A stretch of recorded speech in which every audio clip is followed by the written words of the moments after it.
ഒരു ഉണക്കച്ചെമ്മീൻ റോസ്റ്റ് ഉണ്ടാക്കാം. സാധാരണ നമ്മൾ ഉണക്കച്ചെമ്മീൻ വറുത്തത് ഉണ്ടാക്കാറുണ്ട്, അതുപോലെ തന്നെ ഉണക്കച്ചെമ്മീൻ ചമ്മന്തി ഉണ്ടാക്കാറുണ്ട്, ഉണക്കച്ചെമ്മീൻ ചമ്മന്തി പൊടി, അങ്ങനെ ഉണക്കച്ചെമ്മീൻ ഉപയോഗിച്ചിട്ട് ഒരുപാട് വിഭവങ്ങൾ ഉണ്ടാക്കാം. ഉണക്കച്ചെമ്മീൻ ഉപയോഗിച്ചുള്ള ഒഴിച്ചുകറി. ഇത് അതിൽ നിന്നെല്ലാം വ്യത്യസ്തമായിട്ട് കുറച്ചുകൂടി ടേസ്റ്റി ആയിട്ടുള്ള ഒരു കറി. അതായത് നമുക്ക് ചോറിൻ്റെ കൂടെ കഴിക്കാം, അപ്പത്തിൻ്റെ കൂടെ കഴിക്കാം, ചപ്പാത്തിയുടെ കൂടെ കഴിക്കാം. ഉണക്കച്ചെമ്മീൻ ഇഷ്ടപ്പെടുന്ന ആളുകൾ എന്തിൻ്റെ കൂടെ കഴിച്ചാലും ടേസ്റ്റ് തന്നെയാണ്. അപ്പോൾ ഉണക്കച്ചെമ്മീൻ റോസ്റ്റ് എന്ന് പറയുമ്പോൾ നിങ്ങൾ വിചാരിക്കും ഇതും ഉണക്കച്ചെമ്മീൻ ഫ്രൈയും തമ്മിൽ എന്താണ് വ്യത്യാസം എന്നുള്ളത്. സാധാരണ നമ്മൾ ഉണക്കച്ചെമ്മീൻ വറുത്ത് വെച്ചിട്ടുണ്ടെങ്കിൽ ഒരു മാസം വരെയൊക്കെ സൂക്ഷിച്ച് വെക്കാം, എല്ലാ വീടുകളിലും ഇരിക്കാറില്ല എന്നുള്ളതാണ് പൊതുവെയുള്ള കാര്യം. എന്താണെന്ന് വെച്ചാൽ ഉണക്കച്ചെമ്മീൻ ഇഷ്ടമുള്ള ആളുകൾ ഉടനെ തന്നെ അത് കഴിച്ചു തീർക്കും. 1-2 ആഴ്ചയൊക്കെ ഉണ്ടാവുള്ളൂ കൂടുതൽ നമ്മൾ ഉണ്ടാക്കി വെക്കുകയാണെങ്കിൽ. പക്ഷെ ഈ ഒരു റോസ്റ്റ് ആണെങ്കിൽ നമുക്ക് അന്ന് തന്നെ ഉപയോഗിച്ച് തീർക്കണം. എന്താണെന്ന് വെച്ചാൽ നമ്മൾ തക്കാളിയൊക്കെ ചേർത്ത് ഉണ്ടാക്കുന്നത് കൊണ്ട് വേഗം മോശമായി പോകാൻ സാധ്യതയുണ്ട്. പക്ഷെ ചൂട് ചോറിൻ്റെ കൂടെ കഴിക്കാൻ വളരെ നല്ല കോമ്പിനേഷനാണ്. അപ്പോൾ ഈ രീതിയിൽ ഉണക്കച്ചെമ്മീൻ റോസ്റ്റ് ഉണ്ടാക്കി കഴിച്ചിട്ടില്ല എന്നുണ്ടെങ്കിൽ എല്ലാവരും ഒരു പ്രാവശ്യം ഒന്ന് ട്രൈ ചെയ്ത് നോക്കൂ, നന്നായിട്ട് ഇഷ്ടപ്പെടും. പിന്നെ ഉണക്കച്ചെമ്മീൻ റോസ്റ്റ് ഉണ്ടാക്കുമ്പോൾ ശ്രദ്ധിക്കേണ്ട ഒരു കാര്യം എന്താണെന്ന് വെച്ചാൽ നമ്മൾ ഉണക്കച്ചെമ്മീൻ നന്നായിട്ട് ക്ലീൻ ചെയ്ത് വാഷ് ചെയ്തെടുത്ത് കഴിഞ്ഞിട്ട് അതിലേക്ക് കുറച്ച് ഉപ്പ് ചേർത്ത് മിക്സ് ചെയ്ത് വെച്ചിട്ട് ഒരു 15 മിനിറ്റ് കഴിഞ്ഞിട്ട് ഉണക്കച്ചെമ്മീൻ ഡ്രൈ റോസ്റ്റ് ചെയ്ത് എടുക്കുകയാണെങ്കിൽ ഉണക്കച്ചെമ്മീനിലേക്ക് നന്നായിട്ട് ഉപ്പൊക്കെ പിടിച്ചു വരും. ഞാനിപ്പോൾ വീഡിയോ ചെയ്ത് കഴിഞ്ഞിട്ടാണ് ഇൻട്രോ പറയുന്നത്. അപ്പോൾ ഞാൻ ഉണക്കച്ചെമ്മീൻ ഉപ്പ് പുരട്ടി വെച്ചില്ല, അത് കാണിക്കുന്നില്ല. എന്താണെന്ന് വെച്ചാൽ ഞാൻ ഊണ് കഴിക്കാൻ സമയം ആവാറായപ്പോൾ ഉടനെ തന്നെ ഉണ്ടാക്കിയതാണ്. അതുകൊണ്ട് ഉണക്കച്ചെമ്മീൻ റെഡിയാക്കി കഴിഞ്ഞിട്ടാണ് ഉപ്പ് ചേർക്കുന്നത്. പക്ഷെ കൂടുതൽ ടേസ്റ്റ് കറക്റ്റായിട്ട് ഉണക്കച്ചെമ്മീനിലേക്ക് ആ ഒരു ഉപ്പ് പിടിക്കണമെന്നുണ്ടെങ്കിൽ നമ്മളൊരു 10-15 അല്ലെങ്കിൽ കൂടുതൽ സമയം, ഇപ്പോൾ അരമണിക്കൂർ വയ്ക്കാം എന്നുണ്ടെങ്കിൽ അരമണിക്കൂർ വയ്ക്കാം. അപ്പോൾ നമ്മുടെ ഉണക്കച്ചെമ്മീൻ വറുക്കുന്നതിൻ്റെ വീഡിയോയിൽ ഞാനത് കറക്റ്റായിട്ട് പറഞ്ഞിട്ടുണ്ട്. ഉപ്പ് പുരട്ടി വെച്ചിട്ടാണ് വറുക്കാറുള്ളതെന്ന്. എന്താണെന്ന് വെച്ചിട്ടുണ്ടെങ്കിൽ നമുക്ക് എപ്പോഴും കിട്ടുന്ന ഉണക്കച്ചെമ്മീൻ ഉപ്പ് പുരട്ടി വെച്ചിട്ടല്ല കിട്ടുന്നത്. ഉണക്ക മീനാണെങ്കിൽ നമുക്ക് ഉപ്പ് മിക്സ് ചെയ്തിട്ട് അവർ ഉണക്കാറുള്ളൂ. ഉണക്കച്ചെമ്മീനാകുമ്പോൾ അങ്ങനെയല്ല. അപ്പോൾ അത് ഉപ്പ് കറക്റ്റ് ആയിരിക്കണം. പിന്നെ ഏത് കറിയാണെങ്കിലും ഉപ്പ് കറക്റ്റ് ആയാലും ടേസ്റ്റ് കറക്റ്റ് ആവുള്ളൂ എന്ന് എല്ലാവർക്കും അറിയാം. അപ്പോൾ ഈ ഒരു കാര്യം മാത്രം ശ്രദ്ധിച്ച് പെർഫെക്റ്റ് ആയിട്ട് നമുക്ക് ഉണക്കച്ചെമ്മീൻ റോസ്റ്റ് റെഡിയാക്കാം.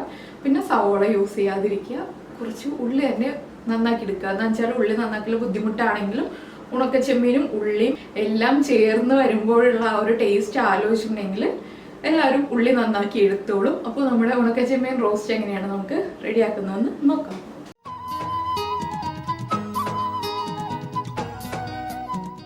നമുക്ക് നമ്മുടെ ചെമ്മീൻ റോസ്റ്റിന് ആവശ്യമായിട്ടുള്ള ഇൻഗ്രീഡിയൻസ് നോക്കാം. നമ്മളിപ്പോൾ ഉണക്കച്ചെമ്മീൻ 1 കപ്പ്, നമ്മുടെ മെഷറിംഗ് കപ്പിന് 1 കപ്പ് നന്നാക്കി എടുത്തിട്ടുണ്ട്. അതുപോലെ തന്നെ ഉള്ളി എടുത്തിട്ടുണ്ട്. ഇതിൽ ഉള്ളിയാണ് ടേസ്റ്റ് ഉണ്ടാവുക സവോളയേക്കാൾ.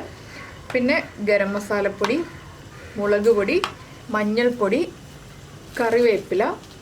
പിന്നെ ഇതിലേക്ക് മല്ലിപ്പൊടി ചേർക്കാൻ താല്പര്യമുണ്ടെങ്കിൽ ചേർക്കാം. ഞാനിപ്പോൾ മല്ലിപ്പൊടി ചേർക്കുന്നില്ല. എന്താണെന്ന് വെച്ചിട്ടുണ്ടെങ്കിൽ മല്ലിപ്പൊടി ചേർത്തിട്ടുണ്ടെങ്കിൽ നമ്മുടെ ചെമ്മീനും ഉണക്കച്ചെമ്മീനും മല്ലിപ്പൊടിയും നമ്മൾ അത്ര ചേർച്ചയില്ലാത്ത കാര്യങ്ങളാണ്. പിന്നെ ഈ തക്കാളിയുടെ ഒരു 1/4 ഭാഗം ഞാനിപ്പോൾ യൂസ് ചെയ്യുന്നുള്ളൂ, മുഴുവനായിട്ട് ഉപയോഗിക്കുന്നില്ല. അപ്പോൾ ആദ്യം നമുക്ക് ഈ ചെമ്മീനൊന്ന് നമ്മൾ സാധാരണ ഡ്രൈ റോസ്റ്റ് ചെയ്യുന്ന പോലെ ഡ്രൈ റോസ്റ്റ് ചെയ്തെടുക്കാം.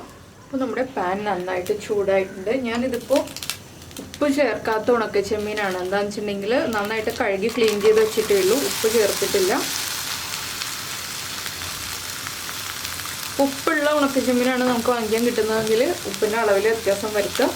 ഇത് സാധാരണ നമ്മൾ ഡ്രൈ റോസ്റ്റ് ചെയ്യുന്ന പോലെ റോസ്റ്റ് ചെയ്തെടുക്കുക. ഉണക്കച്ചെമ്മീൻ നന്നായിട്ട് മൊരിഞ്ഞ് വരണം. അപ്പോൾ ഉണക്കച്ചെമ്മീൻ നന്നായിട്ട് മൊരിഞ്ഞ് തുടങ്ങി. ഇനിയിപ്പോൾ നമുക്കിതൊരു പ്ലേറ്റിലേക്ക് മാറ്റി വെച്ചിട്ടാണ് നമ്മൾ ബാക്കി ഉള്ളിയൊക്കെ വഴറ്റിയെടുക്കുന്നത്. അപ്പോൾ ഉണക്കച്ചെമ്മീൻ കറക്റ്റായിട്ട് മൊരിഞ്ഞിട്ടില്ല എന്നുണ്ടെങ്കിൽ അതിൻ്റെ ഒരു പച്ച ചുവ വരും. നമ്മൾ വെള്ളമൊഴിച്ചൊക്കെ കഴുകി വരുമ്പോൾ അതിൻ്റെ ഒരു പച്ച ചുവ വരും. അതുകൊണ്ട് നന്നായിട്ട് കറക്റ്റായിട്ട് കുക്ക് ചെയ്തെടുക്കുക. അപ്പോൾ ഞാൻ ഇൻഗ്രീഡിയൻസ് പറഞ്ഞപ്പോൾ 1-2 കാര്യങ്ങൾ പറയാൻ മറന്നുപോയി. ഒരു ചെറിയ പീസ് ഇഞ്ചിയും അതുപോലെ ഒരു 4-5 അല്ലി വെളുത്തുള്ളിയും കൂടി ചേർക്കണം കേട്ടോ. അപ്പോൾ ഞാനിപ്പോൾ ചതച്ചെടുത്തിട്ട് ഇഞ്ചിയും വെളുത്തുള്ളിയും അതുപോലെ തന്നെ നമ്മുടെ ഉള്ളി നമ്മളിപ്പോൾ നീളത്തിലാണ് മുറിച്ച് വെച്ചിരിക്കുന്നത്. ഇതിൽ ഉള്ളി എത്ര ചേർക്കുന്നോ അത്രയും ടേസ്റ്റ് കൂടും. ഞാനിപ്പോൾ ഒരു 20 ഉള്ളി, അതായത് ഒരു 3/4 കപ്പ് ഉള്ളി മുറിച്ച് കഴിയുമ്പോൾ 3/4 കപ്പ് ഉള്ളി എടുത്തിട്ടുണ്ട്. ഇനി ഉള്ളിയും ചേർത്തിട്ട് നമുക്കൊന്ന് ഹൈ ഫ്ലെയിമിൽ വെച്ച് തന്നെ വഴറ്റിയെടുക്കാം. അപ്പോൾ ഇതിലേക്ക് നമ്മൾ ഉപ്പ് ചേർക്കണം. എന്താ വെച്ചാൽ നമ്മുടെ ചെമ്മീനിൽ ഉപ്പില്ലാത്തതാണ്, അതനുസരിച്ച് ഉപ്പ് ആഡ് ചെയ്ത് കൊടുക്കണം. കുറച്ച് വെളിച്ചെണ്ണയും ഞാൻ കൂടുതൽ തന്നെയാണ് ഒഴിച്ചിരിക്കുന്നത്. എന്താണെന്ന് വെച്ചാൽ വെളിച്ചെണ്ണയിൽ കിടന്നിട്ട് ഇനി നമ്മുടെ മസാലകളും ചെമ്മീനും ഒക്കെ ഒന്ന് മൊരിഞ്ഞ് വരാനുള്ളതാണ്. അതുകൊണ്ടാണ് കുറച്ച് വെളിച്ചെണ്ണ കൂടുതൽ ഒഴിച്ചത്. ഇപ്പോൾ നമുക്ക് ഉപ്പ് ചേർക്കാം. ഇപ്പോൾ ആദ്യം നമ്മൾ ഉള്ളിക്ക് ആവശ്യമായിട്ടുള്ള ഉപ്പേ ചേർക്കുന്നുള്ളൂ. പക്ഷെ കുറച്ച് കഴിഞ്ഞിട്ട് മസാലപ്പൊടികളൊക്കെ ചേർക്കുമ്പോൾ നമ്മൾ ചെമ്മീനും കൂടി ആവശ്യമായിട്ടുള്ള ഉപ്പ് ചേർക്കണം. ഇനിയിപ്പോൾ ഉള്ളി ഒന്ന് ഗോൾഡൻ ബ്രൗൺ ഷെയ്ഡായി വരട്ടെ. ഒരുപാടങ്ങ് ഡ്രൈ ആയി പോരുത് ഉള്ളി. എന്താണെന്ന് വെച്ചാൽ ആ ഉള്ളിയിലേക്ക് നമ്മുടെ ചെമ്മീൻ്റെ ടേസ്റ്റൊക്കെ പിടിക്കണം എന്നുണ്ടെങ്കിൽ ഉള്ളി കുറച്ച് കുക്കാവാൻ പാടുള്ളൂ, ഓവറായിട്ട് കുക്കായി പോരുത്. ഇപ്പോൾ നമ്മുടെ ഉള്ളി ഒന്ന് കളർ ചേഞ്ച് ആയി തുടങ്ങുന്നുണ്ട്. ഇനിയിപ്പോൾ നമുക്കിതിലേക്ക് നമ്മുടെ പൊടികൾ ആഡ് ചെയ്ത് തുടങ്ങാം. ആദ്യം ഞാൻ ചേർക്കുന്നത് മഞ്ഞൾപ്പൊടിയാണ്. ഒരു 1/2 ടീസ്പൂൺ മഞ്ഞൾപ്പൊടി, 1.25 ടീസ്പൂൺ കാശ്മീരി ചില്ലി പൗഡർ. എരിവുള്ള മുളക് പൊടിയല്ല, കാശ്മീരി ചില്ലി പൗഡറാണ്, അതുകൊണ്ടാണ് 1.25 ടീസ്പൂൺ ചേർക്കുന്നത്. 1/4 ടീസ്പൂൺ ഗരം മസാലപ്പൊടി, അതുപോലെ തന്നെ ഒരു തണ്ട് കറിവേപ്പില. ഇത്രയും ചേർത്തിട്ട് ഇനി പൊടികളുടെ ആ റോ സ്മെല്ലും റോ ടേസ്റ്റും ഒന്ന് മാറി വരുന്നത് വരെ ഒന്ന് ഇളക്കി കൊടുക്കുക.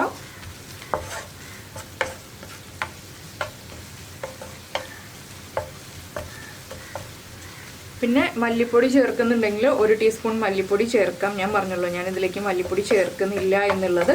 അതൊക്കെ നമ്മുടെ ഇഷ്ടമാണ്. മല്ലിപ്പൊടി ചേർക്കുകയാണെങ്കിൽ കുറച്ചുകൂടി ഒരു കൊഴുപ്പ് തോന്നും നമ്മുടെ ഈ ഒരു മസാലയ്ക്ക്. അപ്പോൾ മുളക് പൊടിയും മഞ്ഞൾപ്പൊടിയും ഒക്കെ ഒന്ന് കുക്കായി വരുമ്പോൾ നമ്മൾ എടുത്ത് വെച്ചിരിക്കുന്ന തക്കാളി, ഞാനിപ്പോൾ ഒരു തക്കാളിയുടെ പകുതി എടുത്തിട്ടുള്ളൂ, ആ തക്കാളി ചേർക്കാണ്. ഇനി തക്കാളിയും കൂടി ചേർത്ത് നന്നായിട്ട് വഴറ്റിയെടുക്കുക. തക്കാളി ഒന്ന് ഉടഞ്ഞു വരണം. അപ്പോൾ ഞാനിതൊന്ന് അടച്ചു വെക്കട്ടെ. ഒരു 2 മിനിറ്റ് അടച്ചു വെച്ചിട്ടുണ്ടെങ്കിൽ തക്കാളി നന്നായിട്ട് കുക്കായി വരും.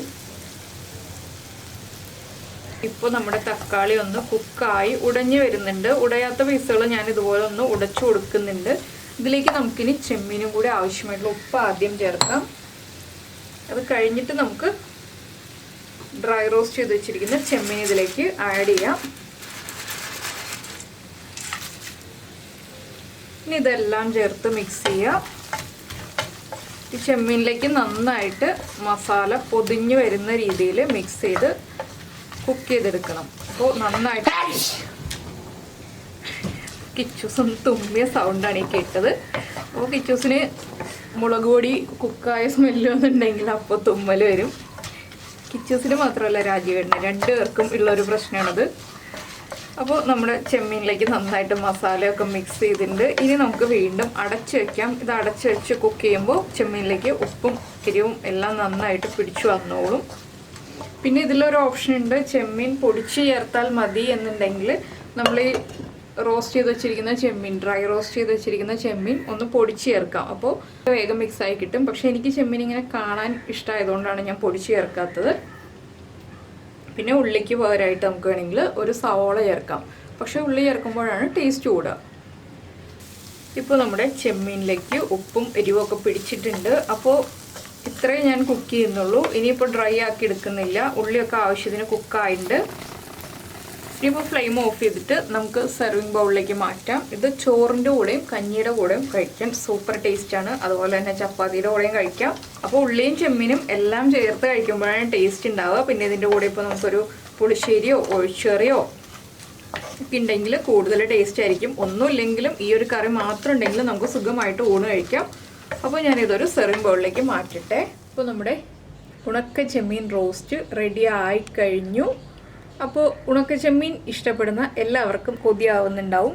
അപ്പോൾ എല്ലാവരും ഈ ഉണക്ക ചെമ്മീൻ റോസ്റ്റ് ഉണ്ടാക്കി കഴിച്ചിട്ട് എന്തായാലും ഉറപ്പായിട്ടും ഇഷ്ടമാവും. എന്താണെന്ന് വെച്ചാൽ ഉണക്കച്ചെമ്മീൻ ഇഷ്ടപ്പെടുന്ന ആളുകൾ ഉണക്കച്ചെമ്മീൻ ഏത് രീതിയിൽ നമ്മൾ കറി ഉണ്ടാക്കിയാലും ഇഷ്ടപ്പെടുന്നതാണ്. അപ്പോൾ ഞങ്ങളിതാ ചോറ് എടുത്തിട്ടുണ്ട് കഴിക്കാനായിട്ട്. അപ്പോൾ ഊണ് കഴിക്കാൻ സമയമായി. അപ്പോൾ നമ്മുടെ ബ്രൊക്കോളി തോരനുണ്ട്, പച്ചക്ക മെഴുക്ക് വരട്ടിയുണ്ട്, ചെറുനാരങ്ങ അച്ചാറുണ്ട്, അതുപോലെ തന്നെ ഉണക്കച്ചെമ്മീൻ റോസ്റ്റും ഉണ്ട്. അപ്പോൾ എല്ലാവരും ഈ ഉണക്കച്ചെമ്മീൻ റോസ്റ്റ് ഉണ്ടാക്കിയിട്ട് ഉടനെ തന്നെ ചോറ് കഴിച്ചോളൂ. ചൂട് ചോറിൻ്റെ കൂടെ കഴിക്കുമ്പോൾ കമൻറ്റ് ചെയ്യാൻ മറന്നു പോരുത് കേട്ടോ. അത് പ്രത്യേകം ശ്രദ്ധിക്കുക. ചോറ് മാത്രം കഴിച്ചാൽ പോരാ, ഉണക്കച്ചെമ്മീനും മാത്രം കഴിച്ചാൽ പോരാ, കമൻറ്റും കൂടി ചെയ്യുക. അതുപോലെ തന്നെ ഇഷ്ടമായി കഴിഞ്ഞാൽ ഒന്ന് ലൈക്ക് ചെയ്യുക.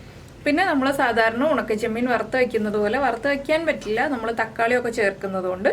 അപ്പോൾ ഉണ്ടാക്കുക, കഴിക്കുക. അതുപോലെ തന്നെ ഇഷ്ടമായി കഴിഞ്ഞാൽ നമ്മുടെ വീഡിയോ ആദ്യമായിട്ട് കാണുന്ന ആളുകളാണെങ്കിൽ ഒന്ന് സബ്സ്ക്രൈബ് ചെയ്യുക. സബ്സ്ക്രൈബ് എന്ന ഐക്കണിൻ്റെ തൊട്ട് റൈറ്റ് സൈഡിലുള്ള ബെൽ ഐക്കണും കൂടെ ഒന്ന് ക്ലിക്ക് ചെയ്യുക. അപ്പോൾ ഞാൻ എല്ലാ ദിവസവും വീഡിയോ അപ്ലോഡ് ചെയ്യുമ്പോൾ നിങ്ങൾക്ക് നോട്ടിഫിക്കേഷൻ വരും. അപ്പോൾ ഞങ്ങൾ ചോറ് കഴിക്കട്ടെ. നമുക്ക് നമ്മുടെ അടുത്ത റെസിപ്പിയുമായിട്ട് അടുത്ത ദിവസം കാണാം. ബൈ.